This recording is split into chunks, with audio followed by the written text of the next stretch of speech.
Awesome. We are finally streaming live on Facebook. Sorry, folks, we're a couple seconds later than we expect. Always a technology issue these days, but I am super excited to be here today with the one and only Dr. Laura. And I recently had, before this COVID, I had the opportunity to visit Dr. Laura in her office. And I was uber impressed. I've always been uber impressed with her knowledge. I've been incredibly impressed with her willingness to help us at the Max Challenge. She recently helped us develop the vegan nutrition plan. But when I went to her office, she's a very modest person, because when I went to her office and I saw all these degrees hanging on the wall, I was like, holy cow. And she's literally a lifelong student who has an incredible passion for nutrition and just helping people live the best life possible. So thank you so much for being here, Laura, Dr. Laura. I know that you're an incredibly busy person, and thank you so much for taking the time to be here and help our members get the most out of their nutrition. Thanks, Bryan, for having me. Tell us a little bit about your background as far as your education. I just found it to be so fascinating that you have so many degrees and you just keep going and going. Right. Well, I have a bachelor's, master's, and PhD in food science from the food science department at Rutgers University, and I'm the chair of their advisory board. So I'm the person that's responsible for the curriculum, and I engage in students. I'm also a professor at Rutgers. I teach a course called Nutrigenomics, which is how the food you eat impacts the way your genes are expressed. It's very interesting. It's a popular class. And I also teach nutrition science at Stevens Institute, which is an engineering college. So I kind of really have to up my game for those smarty pants students. But I am also a student at Rutgers because despite my PhD in food science, New Jersey will soon require nutritionists to have licenses. And so that means that I need to get certified in dietetics to be a dietitian. So I am a nutritionist, and that's fine.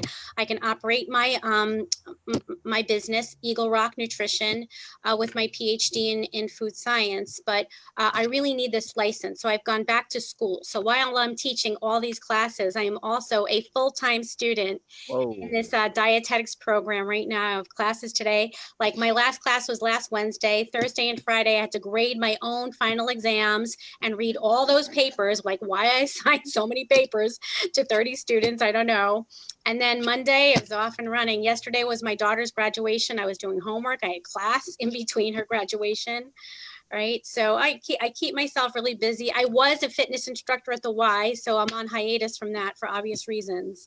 So the grass does not grow green under my feet, and I'm very community centric. I really engage the people in my community, which is how I met you, because the Max Challenge is an important part of the Union, New Jersey community. Haley is a critical part of that, as is Lindsay, and they contacted me to see if I could help share some of my knowledge with Max Challenge.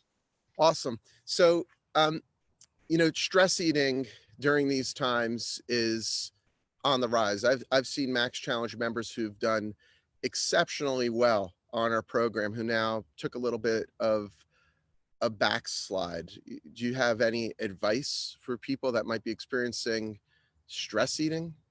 Well, knowledge is power, and people just need to know. They just need to be really mindful and aware of the impact that stress eating has on the body, right? So stress eating really refers to eating comfort food, foods that are high in fat and sugar.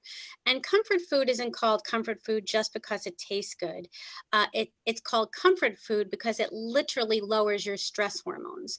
So your stress hormones, adrenaline, noradrenaline, and cortisol in particular, are produced from your adrenal glands that sit behind your kidneys. These are little appendages that sit on top of your kidneys, and they produce these hormones. And those hormones are really important because when you're in a dangerous situation, they produce the adrenaline that you need to save yourself, right? But we also have cortisol, and cortisol does play an important role. It's what gets you up in the morning. So when you wake up in the morning, the cortisol is what shakes you out of that slumber and gets you going. So coffee, you know, with its caffeine, is something that stimulates cortisol. So when you wake up, the cortisol levels are already high. And if you like immediately go to the coffee, you're just making the cortisol even higher.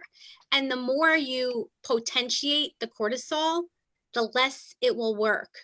All right, so let's get back to stress eating. So because of these stressful situations, people literally feel better when they're eating pizza and macaroni and cheese, right? And so, and it literally like neutralizes the cortisol levels. But the downside of that is that it's damaging our metabolism and our body composition and undoing all the hard work that your members at Max Challenge have been working towards. That's excellent information. Really fantastic. So I'm sitting here with my coffee right now, and that's definitely something to think about. And I want to make sure I understand this. So when you're in a situation, fight or flight, cortisol is produced in order to give you the opportunity to, let's say, outrun a saber-toothed tiger if we were still. Well, actually, that stress hormone is the adrenaline. Okay. Adrenaline does that because adrenaline is fast acting. Cortisol is more long acting, right? So the best time to drink that cup of coffee is when the cortisol levels come down. So they're really high as soon as you wake up, and then roughly like 2 hours after you've been awake, that's probably the best time to drink that coffee because those cortisol levels plummet. And people are being under immense amount of stress these days. People's lives are on the line, and literally people's lives are on the lines, but even those of us who, thank goodness, our lives aren't literally on the line, our livelihoods might be on the line, are experiencing, abnormal levels of stress. Does that affect the cortisol and then that subsequently impacts all the other hormones that regulate your blood sugar, that regulate lipids. So we're really talking about these our healthcare providers, right? We're talking about our first liners, right? They are under considerable amount of stress. They can't even go home. So all of their stress hormones are elevated. They have the adrenaline going, like when they have a life and death situation. And then they just have that daily elevated cortisol just because they're just in a prolonged stressful environment. And so, they're driven to just, you need to have energy, right? So they're just eating anything that they can get their hands on, right? Which is certainly not helping their metabolism and their body composition, but just being aware, just being prepared, right? Just, have, foods that are like more, try not to go to fast food places, where you've got a lot of fat and sugar, because here's something else. All right. So that when you resort to the comfort foods and you're eating that kind of food, you have another system in your body called your endocannabinoid system. And that's a system, a regulatory system that just promotes well-being. All right. And the more fat and sugar you eat, the less that part of your homeostasis, what makes you feel well all the time, the less well you will feel. Like there's another series of neurotransmitters that are regulated by the system, and all that sugar and all that fat, like desensitizes that system. Like it just stops working, right? And when you're talking about fat, I mean, there are good fats, right, that people do need to eat in order to stay healthy. And yes, I'm talking about saturated fat, lots of too much linoleic acid, but you definitely need to replace bad fats with good fats. And that's really misunderstood and underappreciated. So Bryan, it's really important that people understand that fat soluble vitamins like vitamin A, found in carrots, you will minimize the absorption if you don't have fat in your diet. You need fat to absorb your fat soluble vitamins. And the difference, like if you eat a salad without salad dressing, the difference between how much of those nutrients get absorbed is profound. You need to put the salad dressing on your salad, right? What that salad dressing consists of, that needs to be addressed. That's great information to have.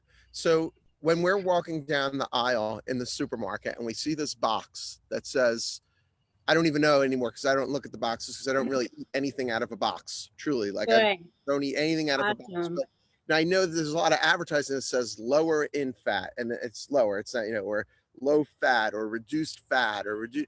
I mean, that what the product that's usually still in that box is a processed product. I would guess that that's the stuff that we probably want to continue to stay away from. And Right. So they need to replace that fat with something else. Usually it's sugar and some other fat substitute. So that's another reason why those processed foods and low fat foods might not be the best for you. As a matter of fact, sometimes for some of my patients, I insist they purchase the full fat version of whatever they're purchasing as opposed to a low fat version. I mean, I don't have a one size fits all for all my patients, but I'm pretty good at figuring out what my patients need and what they don't need. And I definitely, right now, I'm really focused on stress eating, body composition, breathing, blood flow, all the things that you can use. So what do you do to lower those cortisol levels naturally? You tell me, Bryan, you're the expert. yeah, I would say exercise, right? For sure. Yes. Yeah. And people Right. tend to when their schedules, unfortunately, when people's schedules get interrupted and they feel off balance, the first thing that goes is I was just talking to somebody literally right before this and said, so are you working out during this time and such? So I kind of fell off, first 2 weeks and trying to get back on, but it's been really tough. And so then your levels of stress just go up instead of having a release and a way of managing, Right. which is So I really, have a question for you. Does Max Challenge, like I'm pretty familiar with the workout regimen, which I love. It's my favorite. But are you now, because of this, interested in building in more maybe meditation, some yoga, deep breathing, things like that? yeah, so definitely 100%. Many of our centers do offer yoga primarily as a result of this. I mean, people's stress Yeah. is so high. Stretching with deep breathing is something that we're also doing in many of the centers. And we were already looking into a meditative style stretching workout, like a yoga-ish type of workout that we would do on Saturdays as a recovery element to our 5-day-a-week program. So, and the members have been loving it too. And I think they've been Oh, loving it. great. That's great. Yeah, yeah. And I'll tell you the reason why I was been thinking along these lines is because I just turned 50, right? And I started the Max Challenge when I was 42, I guess. And I start to notice, my body's changing, right? And my mind is changing. And, along with that, stretching is becoming so much more important and recovery is becoming so much more important. And I think it could, elongate, and I've experienced it myself, it could make the time that you enjoy exercise much longer if you learn how to exercise properly and stretch and breathe and relax your body. I know I tend to hold stress in my shoulders, in my back. Sometimes I get a backache. It's so terrible. It feels like it's a horrible injury that, but when you take the time to kind of like shift gears, work on meditative type of practices, stretching, it alleviates itself, not like magically overnight, but a little bit over time and a lot quicker than it would without that. I truly believe. And there's lots of data that shows that meditation and just kind of like relieving your mind of all those thoughts really improves cognitive health, brain health. Look at some of our famous athletes that really subscribe to meditation and how they feel that it helps them recover from injuries faster. That's awesome. I was talking to some members this week. I followed up with them because I saw them write these incredible Facebook posts, right? And I see these things and I immediately go into the instant messenger and reach out to these people. And they're talking about, and what was great about it, them sharing their story at this point in time. So if anybody's listening to this, any members that are apprehensive about sharing their stories, do it because it encourages other people to stay the course and to remain consistent with their nutrition and maybe even to try the nutrition. There's plenty of people that never, try to eat healthy. They just exercise and try to counterbalance bad eating that way. But this individual was talking about how her headaches went away. just from following the nutrition for 10 weeks. She was talking about how her blood Right. sugars normalized. Can you offer our people some, you know, evidence, some scientific facts on why that is happening for people? Well, okay. So for people that follow me, all right, you have you have multiple nervous systems. Actually, there are more than two, but I like to talk about the two nervous systems. You have a nervous system in your digestive tract, and you have a nervous system in your brain. And when you exercise and when you change your diet more towards real food, right, less processed food, right, food that feeds your digestive tract. And what I'm talking about are the microbes, the bacteria that live in your large intestine. They run the show. All right. And so in your digestive tract, you have the same series of neurons and neurotransmitters that you have in your brain.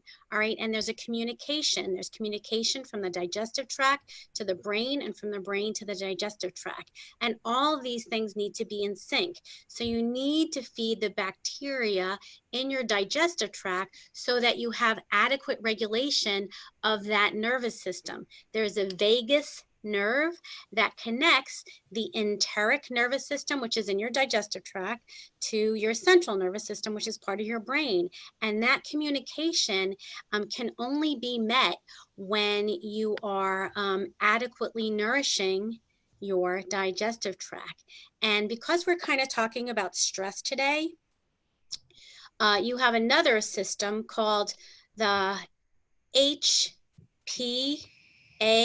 axis, hypothalamus, pituitary, adrenal. Right? I was talking about those adrenal glands. So that communication is driven by gut health as well, particularly established at birth. All right, and we could talk a lot about that, but your members probably feel better, all right, when they change their diet and they exercise, because they're reestablishing that communication between the gut and the brain. That's awesome. You know, and I think it's so important for people to realize there's science behind this, right? That it's actually what they're experiencing is actually, and then when we're under stress and we feel like backing off on the exercising, backing off on eating more nutritious foods, that's probably the point in time when we've got to, like, you know, push ourselves to keep going, you know, and really stay anchored to how we probably felt beforehand. I know for me, man, before I started exercising and eating more nutritiously on a regular basis, I didn't even know that I didn't feel well, you know, because it was just the way that I felt every day. Yes, it's And the then FLC, feels like crap syndrome, but you don't know it. I love feels like crap syndrome. Yeah, I didn't know it. But, and then from time to time, you know, if I have like a cheat meal or something like that, even if I eat ice cream, the minute that I eat, you know, right after I eat it, the next morning, oh man, I am so ill from it. And it's, you know, it's a good reminder to have that once a week cheat meal for me, because I think it releases for me in my brain. It releases in my brain the guilt. You know, I worked hard all week, have the one treat meal, and then, you know, I'm satisfied, at least I got it out of the way, and then I could be good the rest of the week. But then two, oftentimes I'm like, wow, that's what I used to feel like all the time. My God, I don't want to feel like that. I better get back on track the rest of this week. Right.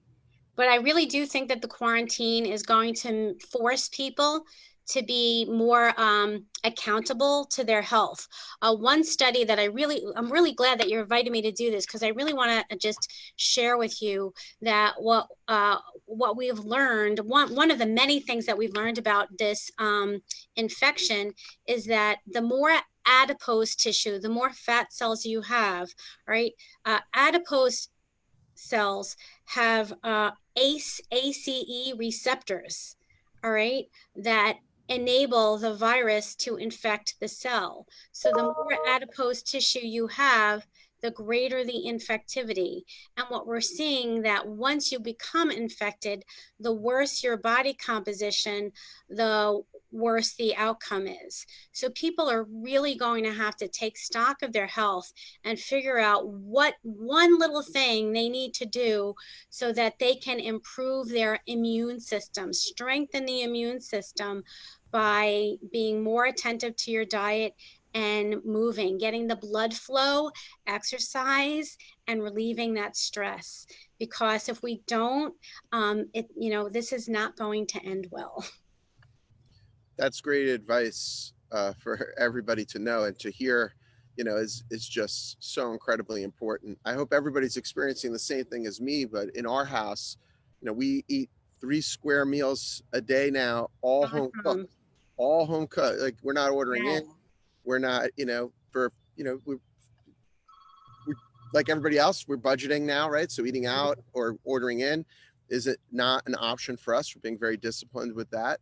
And the side effect is like, holy cow, like my kids are healthier. My daughter, who's a type 1 diabetic, is just 100% under control. Her hemoglobin A1C went all the way down during this period. It's from, I believe, the home cooked meals. I really do. Absolutely. Yes. Yeah, I totally agree with you. And my moms are telling me their kids don't have access to to vending machines, like digestive health improving, blood sugar improving, all the kids, like, and they're not really in a position to like get whatever they want. They're confined to home and they can only eat what's in the house. So Yeah. long as the moms and dads are just bringing in the right food, the kids are actually 100% getting better. Yes, it's pretty incredible to see, actually. And hopefully it's a lesson. People have short memories with a lot of things. Sometimes that serves us very well. In this particular case, I hope that people really anchor in to the positive benefits that we're getting right now by being families, having dinner together, socializing together. And then also, that we're eating home cooked meals is making a tremendous, tremendous difference. So there was one question that somebody typed in. Haley just texted it on over to me. Oh, okay. So this is a little off topic, but I'm going to ask it because somebody typed it in. And I want them, people to see that we're listening to them. Somebody asked, what foods help to burn belly fat? There's no magic bullet. It's not any one food that's going to help that. All right. So belly fat so I call that pasta belly, is just from stimulating insulin, eating foods that have a high glycemic index. The more frequently you stimulate insulin, the more fat you will store in your abdomen, no less, because insulin, while it's good in a way in that it lowers your blood sugar, so it's a really important hormone because it lowers your blood sugar, but it also inhibits fat burning and stimulates fat storage. So if you want to flatten your belly, you have to eat low glycemic index foods. So fewer carbs, more fruits and vegetables, more whole grains, healthy fats. So really you have to stay away from those high glycemic index foods. And unfortunately, that's probably like milk chocolate. Yeah. So along with the carbs, quick question for you. So, a sweet potato is much better than, let's say, a cookie. Like, it's not just counting the carbs, right? So, okay, I'm going to have X number of carbs a day. It's the quality of the carbs, brown rice. Yes. Quinoa, wild rice. But the better, like if you are going to have any kind of potato at all, you pair that with something that has fiber in it, which is why a potato and broccoli are such a nice combination, because the fiber in the broccoli is going to delay the absorption in the carbs of the sweet potato. That's fantastic. One last question that a member sent in. So she's asking,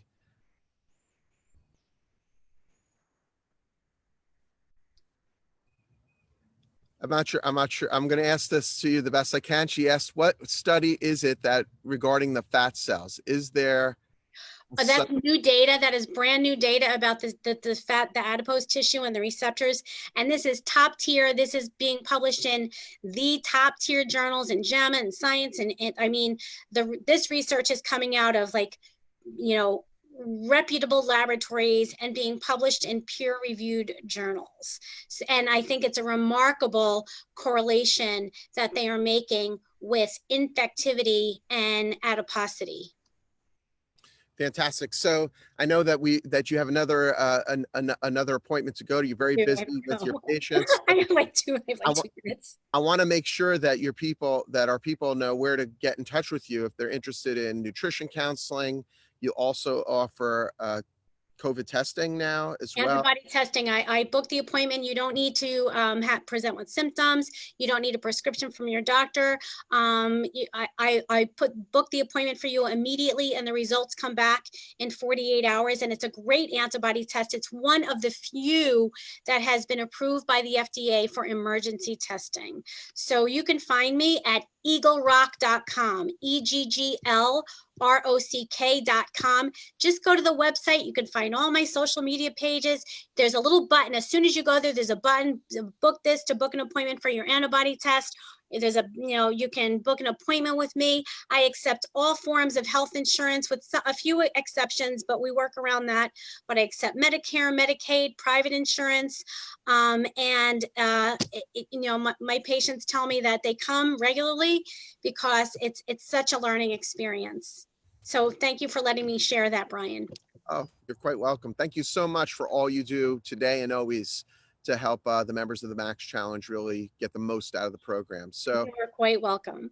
all right, and we'll talk soon. Have a great day. Okay, bye everybody.